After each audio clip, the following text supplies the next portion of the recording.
Hello, and thank you for joining the 2025 New Student Orientation Session from the SIPA Office of Financial Aid. My name is Brandon Smith, the SIPA Director of Financial Aid. Today's presentation will focus on some of the issues and procedures related to financing your education at SIPA that you'll be dealing with in your first few months of attendance here. A few things you'll want to start planning for now.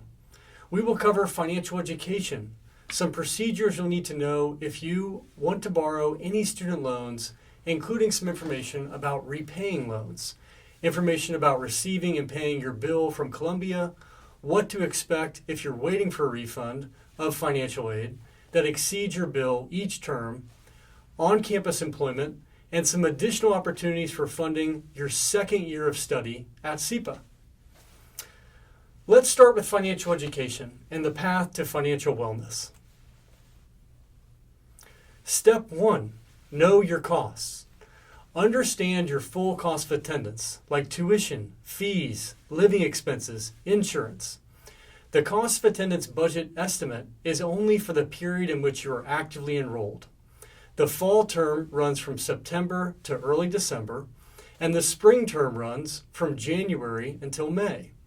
Please plan now for costs that you will incur over the summer between year 1 and year 2 of the program. Financial aid is not offered during periods of non-enrollment like the summer. Step 2, understand your aid. Break down your financial aid offer like scholarships, loans, work study. Know how and when your aid disperses, and don't assume it covers everything up front. Now, step 3 is maybe the most important step on this slide. Plan ahead. It is very important, and I really can't emphasize this enough, to plan ahead when it comes to your finances. For those with loan funding, whether you be federal or private loan borrower or an international or domestic student, you will not receive a refund from loans for living expenses until the second week in September, so please plan accordingly. Now, step 4 is spending smart. Track your spending with a simple monthly budget. We have some phenomenal budgeting tools in our iGrad platform that we'll go over later in the presentation. Budgeting is the one step you can take each month to ensure you're on the right track with your finances. Step 5, ask for help early. Reach out to our office, to my team and I, if something does not add up.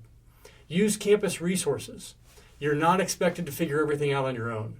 My team and I put together a new student guide that can help you in the transition into starting the program.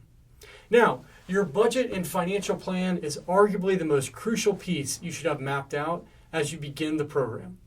Let's go over some key features of effective budgeting. 1, they should be realistic. Your budget should be based on your actual income and expenses and includes one-time and recurring costs. Think rent, books, travel, food. Goal-orientated. This helps you prioritize essential expenses, support savings and goals like emergency funds, or if you need to travel back home.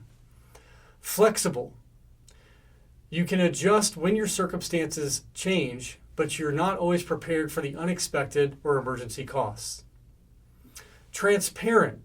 You know where your money is going, and it avoids the surprise of running out mid-semester. Consistent. You track your spending regularly, whether it's weekly or monthly, and this helps to build your healthy long-term money habits. Now, why does all this matter? To help us budget and achieve our goals, we must know our income versus our expenses. Writing down goals, committing to action steps, and developing a support network can significantly increase the likelihood of success. The research shows that individuals who implement this strategy are far more likely to accomplish their objectives. Now, we have some phenomenal tools to help you achieve those objectives. To access and create a free iGrad account to view all of our financial education tools, go to the SIPA Financial Education Tools homepage. And this really empowers students with proactive financial planning to set strong goals with smart guidance. Loan mastery to access simulators, forgiveness and planning tools, and calculators to reduce long-term debt. Counseling and guidance. You can get one-on-one help and find reliable financial advice. Now, this all gets put into the real-world context where you can compare expected incomes and costs to better plan for life post-graduation. The Columbia SIPA Financial Education Series is a comprehensive set of workshops and video sessions designed to help students build essential financial skills for success during graduate school and beyond.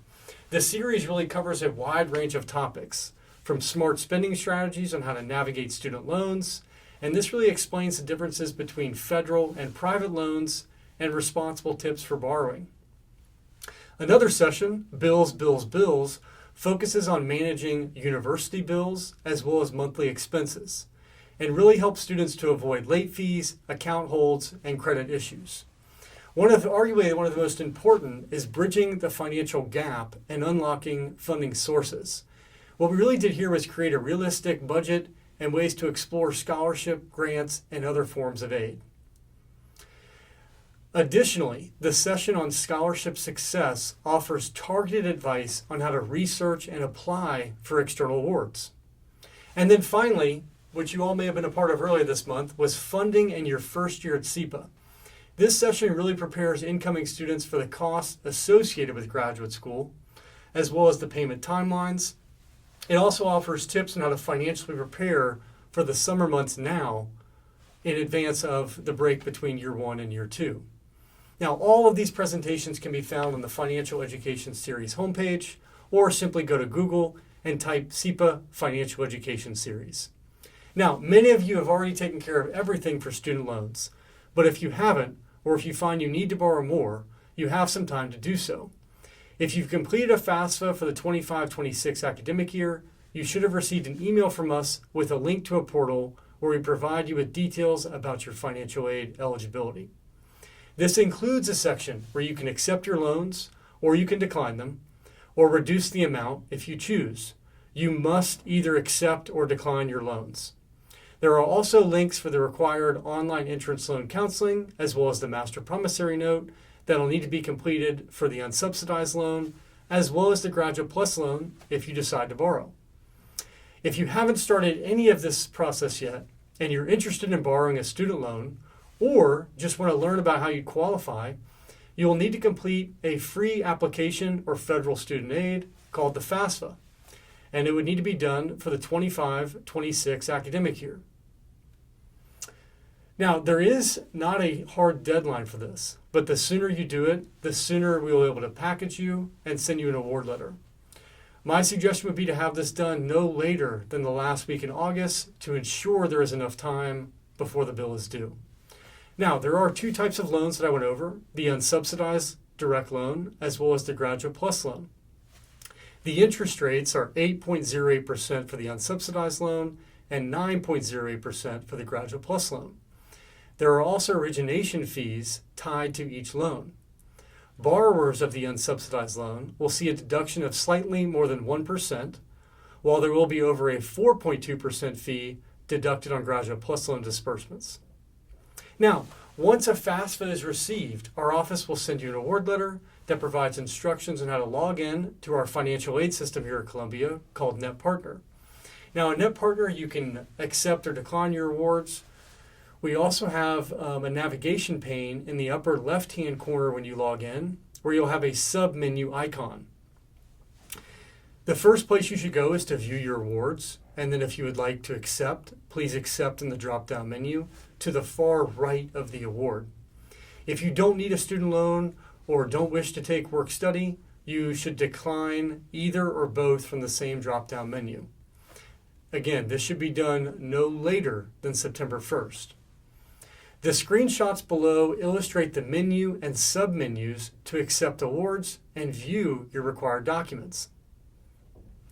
On the Net Partner Accept Awards screen, you'll see your cost of attendance estimate at the top. This is not a bill, but rather what your program's budget is for the current academic year. You can hypothetically receive loan funding or other financial aid up to the total cost of attendance budget that's on the award screen. And then at the bottom is where you would go to accept your financial aid, like loans and work study. If you were awarded a SIPA scholarship, it is automatically accepted on your behalf and would be reflected as such on the screen. Now, if you were to click on Documents and Messages, this is what the screen will look like. One thing I want everyone who is counting on federal loan funding is to log into the NetPartner account to ensure you have no outstanding documents to complete. This is very important. So again, if you're going to be borrowing loans, please log into NetPartner to view any possible outstanding requirements that may be needed on the Documents and Messages tab. We will also send out communications to students who are missing requirements, but I always say if you can be proactive and do this ahead of time, it'll save you less stress down the loan. Now, if you'd like to borrow a Graduate Plus loan, the instructions will be on the same screen as the Documents and Messages, and you will have the application to fill out electronically. Hello, this is Lakbir Singh, Associate Director, Financial Aid. The unsubsidized direct student loan allows graduate students to borrow up to $20,500 per year. There are no special requirements for this loan aside from being enrolled in at least 6 credits per semester in a degree granting program. Now, for many students, that amount may not fully cover their educational and living costs, and in those cases, you may need to explore additional loan options. At that point, you'll be looking at loans that involve some form of credit review. The Graduate Plus loan, which we introduced in a previous slide, is the most commonly used option by domestic SIPA students. It's a federal loan, meaning it comes with fixed interest rates and also has flexible repayment terms, which can be a big advantage. There are also student loans available through private lenders. These loans typically have variable interest rates, and those rates are usually based on the borrower's credit score. So if you have a strong credit score, you might find a private loan with an interest rate that's even lower than the federal rates. But here's the trade-off. Private loans are usually less flexible when it comes to repayment. For example, during the pandemic, federal loan repayments and interest accumulation were paused for more than 3 years, while most students with private loans had to keep making payments. It's also important to note that only federal student loans are eligible for benefits such as the Public Service Loan Forgiveness Program. The federal government cannot cancel or forgive private loans, so even if you're working in public service. So for our international students, federal loans aren't an option. However, there may be private lenders that offer loans to international students. Just like with domestic students, these loans come with credit requirements, and in most cases, international students will need either a U.S. citizen or permanent resident as a cosigner. Now, we have resources to help you navigate this.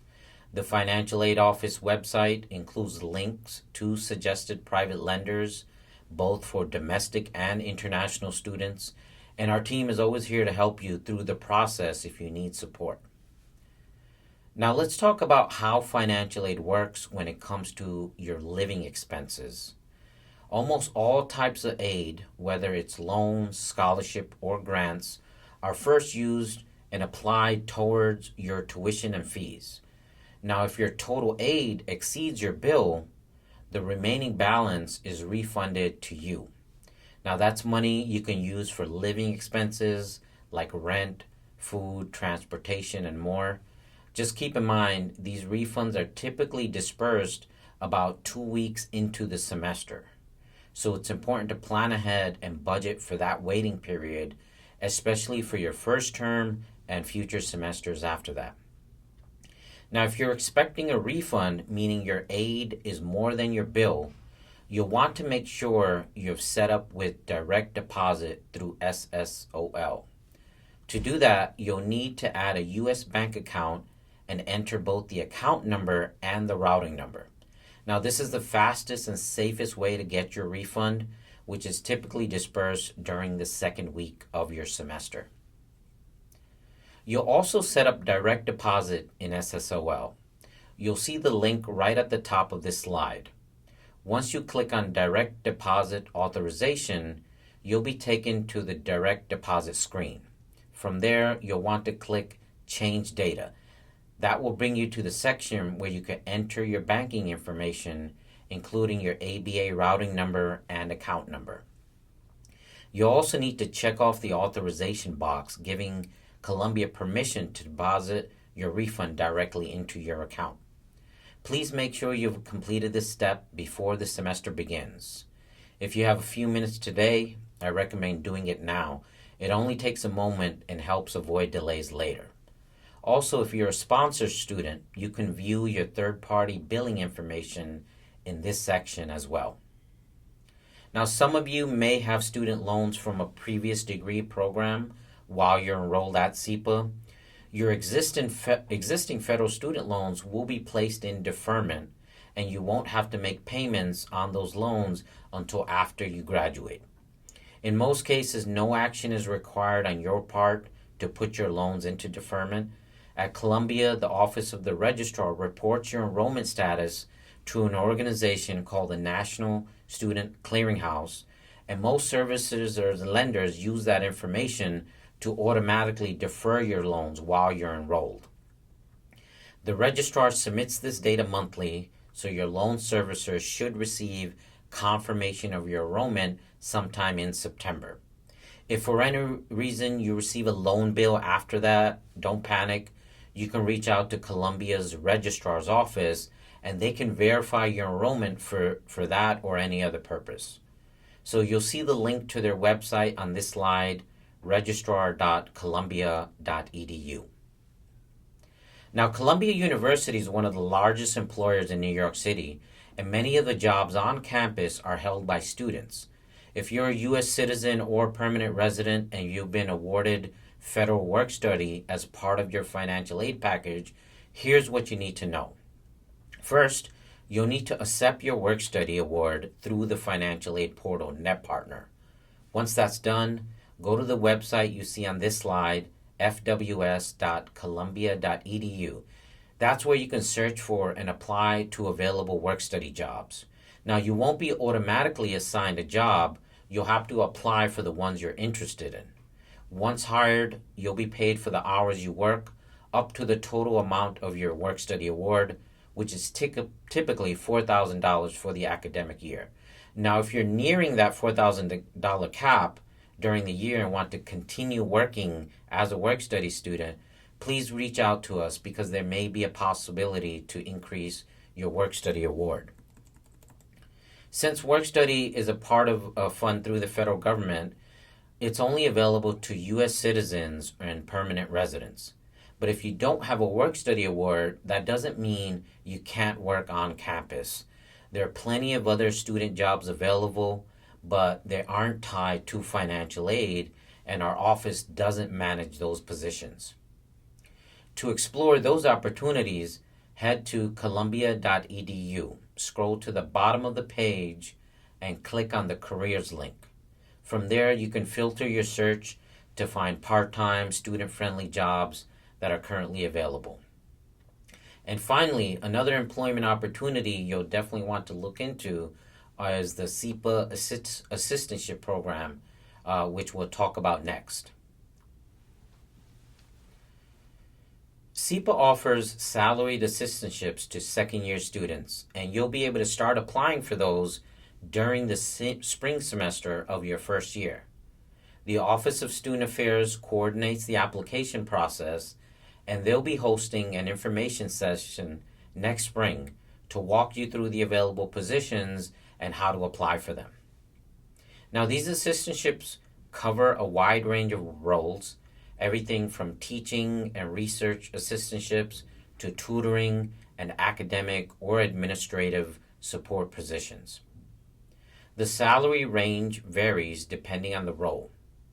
Currently, pay ranges from about $3,300 to $13,300 per semester, with weekly service commitments of roughly 10 to 20 hours.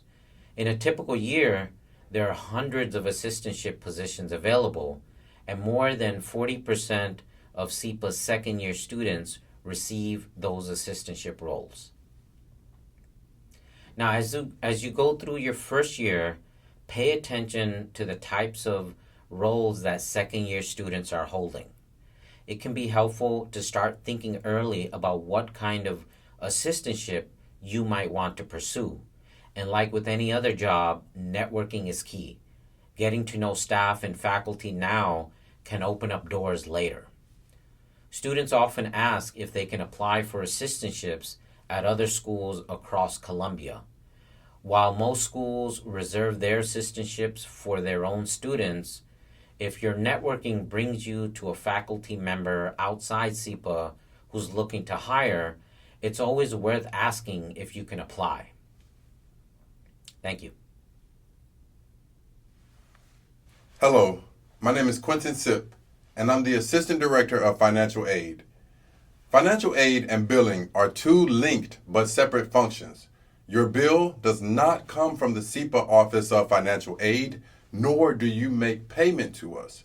Those functions are the responsibility of Student Financial Services, or SFS, and they serve students throughout the entire university. They are not a SIPA office. At many colleges, this is known as the Bursar's office or student accounts. Their website, sfs.columbia.edu, where you can find their contact information and other helpful billing information for the upcoming year. SFS is located in 210 Kent Hall. Columbia charges tuition on a per semester basis. You will receive an email prior to each term at your Columbia email address with a preliminary bill. This should include your tuition and applicable fees, and any other scholarships or student loans will appear as anticipated credits so long as you have accepted them and completed all necessary steps. If you have work study or any other type of job on campus, those funds will not appear on a bill as you earn those on a regular payroll schedule. You will find an itemized bill in SSOL. The fall bill was sent out by SFS on August 11th, and payment of any balance after an applicable fall semester financial aid will be due on September the 19th. Please pay close attention to the due dates on bills. Students who do not pay in full by the deadline, unless they have signed up for a monthly payment plan or third-party billing arrangements, are subject to late fees, which are assessed monthly. All full-time students are automatically billed for health insurance through Columbia. New York state law requires all full-time students to be covered.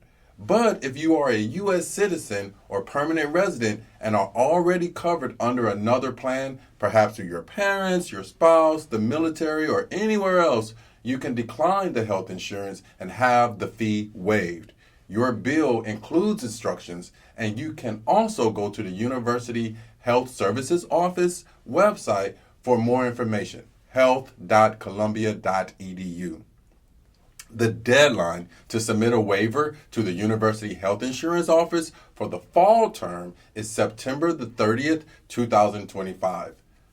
Student Financial Services, SFS, offers an interest-free monthly payment plan that can make managing your payments easier.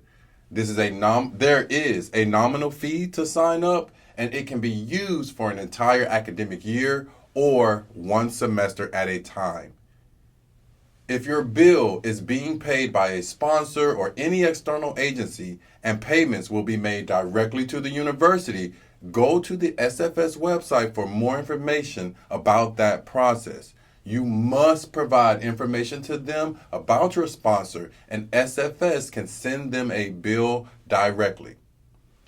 Please note that SFS accepts e-checks, payments, or wire transfers, and they will accept hard copy checks, but they do not accept cash or credit cards. Columbia has one system where you can view and accept your financial aid, NetPartner, that we went over earlier. SSOL is where you go to view your bill, sign up for payment plans, and set up direct deposit. Let's go through a few key screens to help familiarize you with SSOL.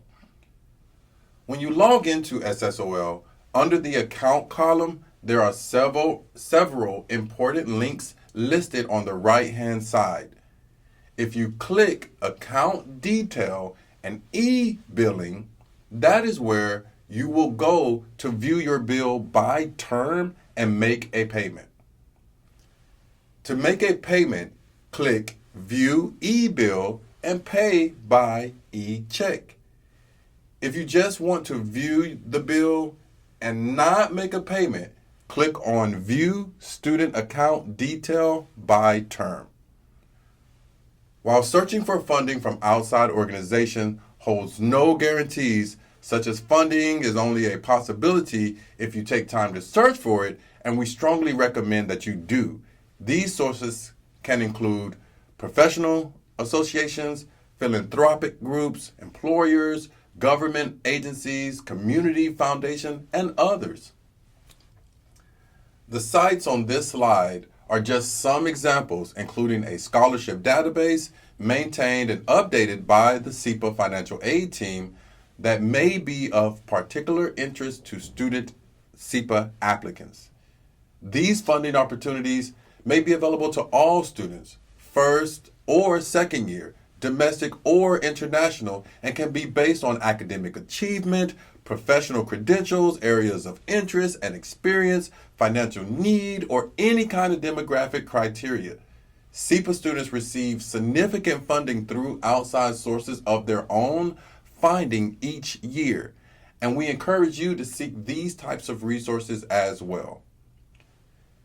Pending availability of funds, SIPA has emergency financial aid available to assist students who encounter an unexpected issue while they are enrolled. Award amounts are small and can be awarded as either a direct credit towards tuition cost or paid directly to students as a stipend. U.S. citizens and permanent residents will only be considered if they have completed a FAFSA. Please understand that emergency funds are limited. Not all requests are approved, and some are approved in smaller amounts than requested. They are not intended for financial shortfalls that students already know they had, nor are they granted in lieu of student loans. The SIPA Office of Financial Aid is not located in the SIPA building. We are at 514 West 113th Street between Broadway and Amsterdam. You can visit our website and use the Schedule a Meeting link to make an appointment to meet either remotely or in person. We know you have a very busy week, and soon the semester will start and you will have even more on your plates. So we'll wrap up now. We are very happy that you chose to join us at SIPA, and please feel free to contact us at any time with any questions you have about the options available for financing your education. We're here to help you. Thank you for joining, and enjoy the rest of orientation.